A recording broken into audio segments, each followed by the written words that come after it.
Hello friends, সবাই কেমন আছো? আশা করছি সবাই খুব ভালোই আছো। তো আজকে কোনো ব্লগ ভিডিও শেয়ার করব না, আজকে শেয়ার করব আমার দাদার বিয়ের কিছু সুন্দর সুন্দর মুহূর্ত।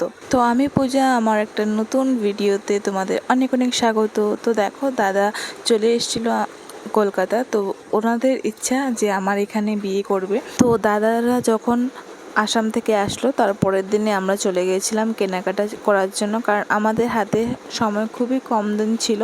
তো ওরা কিছুই কেনাকাটা করা হয়নি, যে বলেছিল কলকাতায় এসে কেনাকাটা করবে সব কিছু। দাদার জন্য কেনা হলো পাঞ্জাবি, তারপরে বৌমনির জন্য কেনা হলো শাড়ি। উনি অনেক রকমের শাড়ি নিয়েছে, পরে তোমাদের সাথে শেয়ার করব।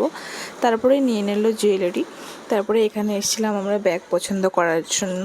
তো সব কিছু কেনাকাটির পর আমরা চলে এসেছিলাম বাড়িতে। তো এখানে আমি বসে বসে প্রদীপটা আর্ট করছিলাম। তো তারপরের দিনে আশীর্বাদ। তো এখানে দেখো, এই আশীর্বাদের সব কিছু রেডি করা হয়ে গেছে। তো আজকে হবে দাদার আশীর্বাদ।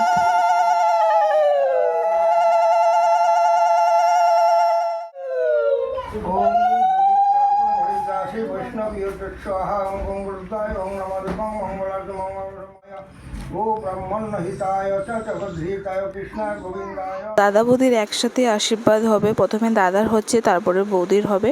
আর আমি আশীর্বাদ দিন থেকে যে এত জ্বর শুরু হয়েছিল, তো দেখতে পাচ্ছিলাম আমার মেয়ের মুখটা কি শুকনো শুকনো, মানে অনেক জ্বর ছিল। নমো নমঃ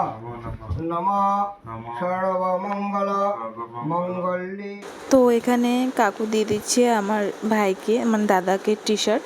তো এটা আমাদের সামনেই, মানে পাশের বাড়ির কাকু।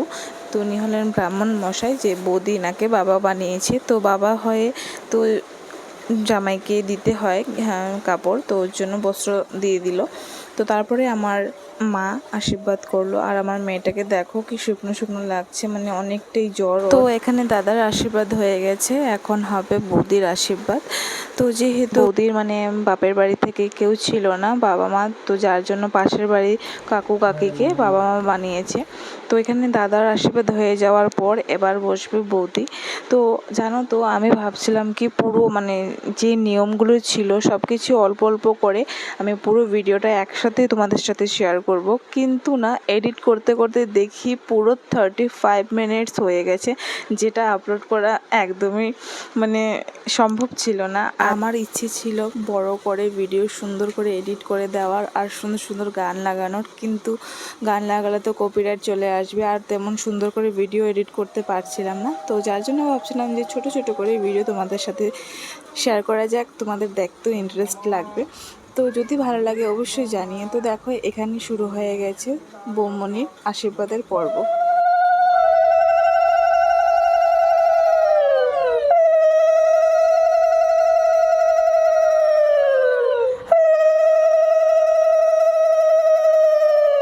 তো এখানে ছেলের বাড়ি থেকে যা তথ্য দেওয়া আছে সব এখানে রাখা আছে। আর এখানে বৌমনির আশীর্বাদ শেষ হয়ে যাওয়ার পর বৌমনি দিয়ে দিল পাঞ্জাবি একটা কাকুকে, যেহেতু কাকুকে বাবা বানিয়েছে তার জন্য। তো দেখতে গেলে বিয়েতে তো অনেকটাই নিয়ম থাকে, কিন্তু আমার মা যা যা করানো বিশেষ দরকার সেটা করিয়ে বিয়েটা করাচ্ছে। তো এখন আমার মা তার বৌমাকে আশীর্বাদ করে নিচ্ছে।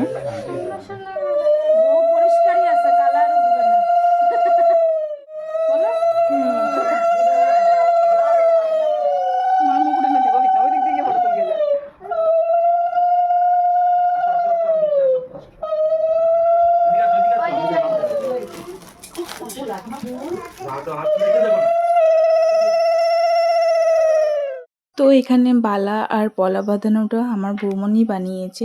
তো যেহেতু ওনার মার দেওয়ার কথা, তো ওনার মা তো এই পৃথিবীতে নেই, যার জন্য আমার মা আশীর্বাদ করে বৌমনিকে পরিয়ে দিল। তো আমাদের বাড়ি থেকে ওনাকে দেওয়া হয়েছে শাখা বাঁধানো, যেটা আমার মা আশীর্বাদ করে রেখে দেবে। পরে যখন শাখা পলা হাতে তুলবে তখন সেদিনকা আমার মা পরাবে। তো তোমাদের এই ছোট্ট ভিডিওটা কেমন লাগলো অবশ্যই জানিও। পার্ট 2তে নিয়ে আসবো আমি গঙ্গা আমন্ত্রণ আর গায়ে হলুদ। তো ভিডিওটা দেখার জন্য অবশ্যই চ্যানেলটাকে সাবস্ক্রাইব করে দিও, আর যদি ফেসবুক থেকে দেখে থাকো অবশ্যই ফলো করে রেখো। তো এখানে আমার বৌমনির আশীর্বাদ কমপ্লিট হয়ে গেল। এবার আমার যা সামর্থ্য অনুযায়ী আমি আমার বৌমনিকে গিফট দিয়ে দিলাম। তো তোমাদের ভিডিওটা কেমন লাগলো অবশ্যই জানিও। তো পার্ট 2-র জন্য কিন্তু অবশ্যই চ্যানেলটাকে সাবস্ক্রাইব করে রেখো। তো চলো, এখন মা বিকেলে যাচ্ছে গঙ্গা আমন্ত্রণ